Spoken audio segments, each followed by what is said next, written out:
दोस्तों, इस्लाम मजहब के बारे में तो आप सभी लोग जानते हैं। भले ही हम लाख कोशिश कर लें इस्लाम के बारे में आपको ये बताने की कि इस्लाम अमन पसंद मजहब है, लेकिन कुछ लोगों के दिमाग में ये बात कभी ठहरती ही नहीं है। वो लोग इस बात को तस्लीम करने के लिए राजी भी नहीं है। लेकिन नाज़रीन मोहतरम, ये तो आप और हम सब अच्छी तरह से जानते ही हैं कि इस्लाम मजहब पैगाम अमन का मजहब है। बहरहाल पिछले कई सालों से ही लगातार हम लोग बार बार ये तो सुनते आ रहे हैं दोस्तों कि अब हमारी इस दुनिया में इस्लाम सबसे के साथ फैलने वाला धर्म मजहब बन चुका है। यानी दुनिया में अब कोई भी ऐसा धर्म, कोई भी ऐसा मजहब नहीं है कि जो इस्लाम की तरह तेजी के साथ फैल रहा हो। इस्लाम का विस्तार कितनी तेजी के साथ हो रहा है, इस चीज का अंदाजा आप दोस्तों इस बात से लगा सकते हैं कि लगभग सारी ही रिपोर्ट्स ये बताती हैं कि अगर यही ट्रेंड चालू रहा, इस्लाम की इसी तरह से तादाद बढ़ती रही, यानी लोग अगर इसी तरह से इस्लाम कबूल करते रहे, तो सिर्फ कुछ सालों के अंदर ही इस्लाम अब आबादी के हिसाब से हमारी दुनिया का सबसे बड़ा रिलीजन, सबसे बड़ा मजहब, सबसे बड़ा धर्म बन जाएगा। यानी कि क्रिश्चियनिटी उसको भी पीछे छोड़ देगा। अभी हमारी दुनिया में सबसे आगे जो धर्म है, सबसे बड़ा धर्म जो है, वो क्रिश्चियनिटी को ही माना जाता है कि सबसे ज्यादा उसी धर्म को मानने वाले लोग हैं। लेकिन कुछ ही सालों में इस्लाम मजहब क्रिश्चियनिटी को भी पीछे छोड़ देगा और पीछे छोड़कर आबादी के हिसाब से दुनिया का सबसे बड़ा रिलीजन, सबसे बड़ा मजहब बन जाएगा। इस्लाम के इन्फ्लुएंस का ये ग्राफ हम लोगों को दुनिया के बाकी हिस्सों से अलग हटकर यूरोप में और भी ज्यादा तेजी के साथ बढ़ता हुआ दिखाई दे रहा है, जिसका सबसे बड़ा सबूत यह है कि यूरोप में ऐसे बहुत सारे देश हैं कि जहां पर कुछ दशकों पहले ही दूर दूर तक मुसलमान नजर नहीं आते थे और वहां पर मुसलमानों की आबादी ना होने के बराबर थी। मगर दोस्तों, आज के दौर में इन सारे ही देशों में मुसलमानों की आबादी 8, 10 या फिर 15% तक पहुंच चुकी है। मगर दोस्तों, आपको जानकर शायद हैरानी होगी कि ऐसे माहौल में भी जब इस्लाम इतनी तेजी के साथ फैल रहा है, इस्लाम मजहब का इतना बोलबाला हो रहा है, हमारी दुनिया में आज भी कुछ ऐसे देश मौजूद हैं कि जहां पर एक भी मुसलमान नहीं रहता है। सुनकर आप लोगों को भी झटका लगा होगा, आप लोग भी चौंक गए होंगे। लेकिन दोस्तों, ये बात हकीकत है। बल्कि बात सिर्फ यहीं पर खत्म नहीं होती, बल्कि इन देशों में ना तो कोई मस्जिद मौजूद है और ना ही कोई मदरसा, यानी कि इस्लामिक स्कूल। ऊपर से इनमें ज्यादातर देश तो ऐसे हैं कि जहां पर अगर आप लोगों ने इस्लाम का प्रचार करने की कोशिश की, यानी कि उसको प्रमोट करने की कोशिश की, तो आप लोगों को कड़ी से कड़ी सजा भी जरूर हो सकती है। तो दोस्तों, हम आपको बताते हैं उन देशों के बारे में। ऐसे ही देशों की लिस्ट में नंबर 1 पर अगर किसी देश का नाम आता है तो वो है वेटिकन सिटी। दोस्तों, आप में से बहुत सारे लोग ऑलरेडी इस देश के बारे में जानते ही होंगे, क्योंकि ये हमारी दुनिया का सबसे छोटा देश भी है। यूरोप में मौजूद ये छोटा सा देश ईसाइयों के लिए बहुत ज्यादा पवित्र, पाक माना जाता है और ईसाइयों के जो पॉप होते हैं उनका घर भी माना जाता है। जिस तरह मुसलमानों के मशहूर और पवित्र शहर मक्का में गैर मुस्लिमों को एंट्री ना देने का कॉन्सेप्ट लागू होता है, बिल्कुल इसी तरह वेटिकन सिटी में भी जितने भी लोग आबाद हैं, सारे के सारे ईसाई हैं। ऊपर से इंटरेस्टिंग बात यह भी है कि इस पूरे देश की आबादी सिर्फ और सिर्फ 800 से 900 के ही करीब है। वेटिकन सिटी के बाद अब इस तरह के देशों की इस लिस्ट में दूसरा नाम आता है तो वो है टोकेला का। तो दोस्तों, दरअसल टोकेला एक ऐसा देश है जो कि एक छोटे से आइलैंड पर बसा हुआ है और ये हमारी दुनिया के नक्शे में यहाँ पर मौजूद है। आप ऑलरेडी देख सकते हैं कि ये हमारी बाकी दुनिया से काफी कटा हुआ है, न्यूजीलैंड के करीब मौजूद है, तो इसलिए ये टेरिटरी काफी हद तक न्यूजीलैंड पर ही डिपेंड रहती है।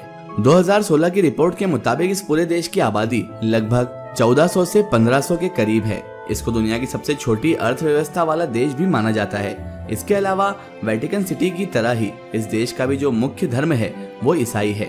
वैसे तो यहाँ पर अलग अलग फिरकों के यानी अलग अलग ग्रुप्स के ईसाई बसते हैं, मगर हाँ, यहाँ पर मुसलमानों की आबादी 0 के बराबर है। वेटिकन सिटी की तरह ही ना तो यहाँ पर मुस्लिम रहते हैं और ना ही यहाँ पर उनकी कोई मस्जिद या फिर कोई स्कूल, मदरसा वगैरह है। इस लिस्ट में अब तीसरे नंबर पर नाम आता है मशहूर देश नॉर्थ कोरिया का। नॉर्थ कोरिया का तो जाहिर है आप में से बहुत सारे लोग, ज्यादातर लोग उसके प्रेसिडेंट यानी कि किम जोंग उन को जानते ही होंगे और इस वजह से आप उस देश को भी जानते ही होंगे। ये भी हमारी दुनिया का एक ऐसा देश है कि जहाँ पर आज के दौर में मुसलमानों की आबादी बिल्कुल ना होने के बराबर है। बीबीसी ने एक रिपोर्ट में ये बताया था कि किसी दौर में यहाँ पर मुसलमानों की आबादी 3000 के करीब हुआ करती थी, मगर वो बड़ी तेजी के साथ घटना शुरू हुई और आज लगभग 0 के करीब पहुंच चुकी है। इस देश में भी न तो कोई मस्जिद मौजूद है और ना ही कोई मदरसा मौजूद है। हालांकि यहाँ पर आप लोगों के लिए ये चीज जान लेना भी जरूरी है कि क्योंकि नॉर्थ कोरिया ऑफिशियली एक नास्तिक स्टेट है और यहाँ के जो प्रेसिडेंट हैं वो भी एक नास्तिक सोच वाले ही इंसान है। यही वजह है कि यहाँ पर सिर्फ इस्लाम ही नहीं बल्कि दुनिया के बाकी रिलीजन भी, जैसे कि ईसाई, यहूदी या फिर दूसरे गैर मुस्लिम वगैरह भी निशाने पर रहते हैं। यही वजह है कि आज के दौर में मस्जिद के अलावा चर्च, मंदिर, इस तरह की चीजें बनाना भी यहाँ पर लगभग इम्पॉसिबल है। हालांकि आपको बताते चले दोस्तों कि सन 2013 में ईरान देश के काफी दबाव के बाद ईरान की यहाँ पर जो एम्बेसी मौजूद है उसने एक मस्जिद बनाने की इजाजत दे दी गई थी, मगर उस मस्जिद के अंदर भी सिर्फ ईरान के एडमिनिस्ट्रेशन से जुड़े हुए लोग ही नमाज अदा कर सकते थे, मगर वहाँ के जो लोकल मुसलमान हैं उनको उसमें जाने की हरगिज इजाजत नहीं थी। बात करें अब अगर इस लिस्ट में मौजूद अगले देश के बारे में, तो वो है स्लोवाकिया। दोस्तों, स्लोवाकिया पूरे यूरोप में मौजूद इकलौता ऐसा देश है कि जहाँ पर मुसलमान तो रहते हैं मगर उसके बावजूद भी एक मस्जिद भी मौजूद नहीं है, बल्कि यहाँ पर तो ऐसे बहुत सारे कानून भी एक के बाद एक पास कर दिए गए हैं जिसकी वजह से मुसलमान चाहते हुए भी कोई मस्जिद या फिर मदरसा वगैरह बना नहीं सकते हैं। इसके अलावा वक्त वक्त पर ऐसे भी बहुत सारे कानून बनाए जाते हैं कि जिसमें मुसलमानों की आबादी को भी तेजी के साथ कंट्रोल किया जा सके। यही इनका मेन मकसद है और मुसलमान यूरोप के दूसरे देशों की तरह यहाँ पर बढ़ ना सके। लेकिन दोस्तों, यहाँ पर गौर करने वाली बात यह है कि आप आज से लगभग 150, 200, 250 साल पीछे जाएंगे तो आपको पता चलेगा कि इतिहास में स्लोवाकिया के अंदर न सिर्फ बेशुमार मस्जिदें मौजूद थी, बल्कि वो मस्जिदें बहुत ज्यादा आलीशान और खूबसूरत हुआ करती थी, जिनकी उस दौर में पूरी दुनिया में मिसालें दी जाती थी। वजह यह थी क्योंकि उस पूरे इलाके में एक लंबे वक्त तक सल्तनत उस्मानिया का राज रहा था और उसी दौर में ही उस्मानी हुक्मरानों की तरफ से ये मस्जिदें तामीर की गई थी।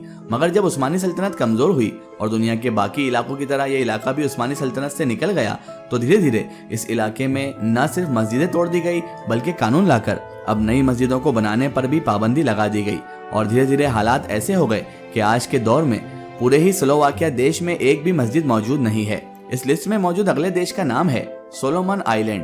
दरअसल दोस्तों, समंदर में मौजूद ये एक ऐसा इलाका या कहिए कि एक ऐसा देश है कि जो बहुत सारे द्वीपों से मिलकर बना है।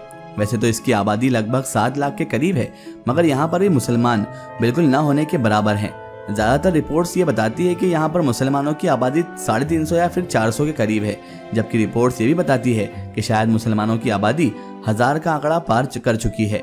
इंटरेस्टिंग बात यह है कि यहाँ पर जो मुट्ठी भर मुसलमान हैं, ये भी दरअसल 2 ग्रुप में बटे हुए हैं। इनमें से एक ग्रुप तो सुन्नी मुसलमानों का है, जबकि दूसरा ग्रुप अहमदिया मुस्लिम का है और इन दोनों ग्रुप्स में भी अहमदिया मुस्लिम की आबादी सुन्नी मुस्लिम से कहीं ज्यादा है। वैसे तो इस देश में मुसलमानों की एक छोटी सी मस्जिद भी मौजूद है, मगर ज्यादातर इस मस्जिद को वहाँ के लोकल लोगों की तरफ से क्रिटिसिज्म झेलना पड़ता है। वहाँ के लीडर और एक्टिविटिस्ट की तरफ से निशाने पर रहती है। फिलहाल इन 4-5 देशों के अलावा भी हमारी दुनिया में कई और ऐसे देश हैं जहाँ पर या तो मुसलमानों की आबादी है ही नहीं या फिर है तो बिल्कुल मुट्ठी भर। मगर जाहिर है सबको एक ही वीडियो में मेंशन करना पॉसिबल नहीं है, इसलिए आज के अपने वीडियो को हम यहीं पर खत्म करते हैं। फिलहाल आज की हमारे वीडियो में बस इतना ही। अगर ये वीडियो आपको पसंद आई है तो इसे ज़्यादा से ज़्यादा शेयर कीजिए और अपने फ्रेंड सर्कल, अपने रिश्तेदारों तक जरूर पहुंचाएं। इसी तरह की इन्फॉर्मेटिव हिस्टोरिकल वीडियो के लिए हमारे चैनल को सब्सक्राइब कीजिए और पास में दिए गए घंटी के आइकन को जरूर दबाएं ताकि हमारी आने वाली हर नई वीडियो की नोटिफिकेशन आप सब तक पहुंचती रहे। जय हिंद, वंदे मातरम।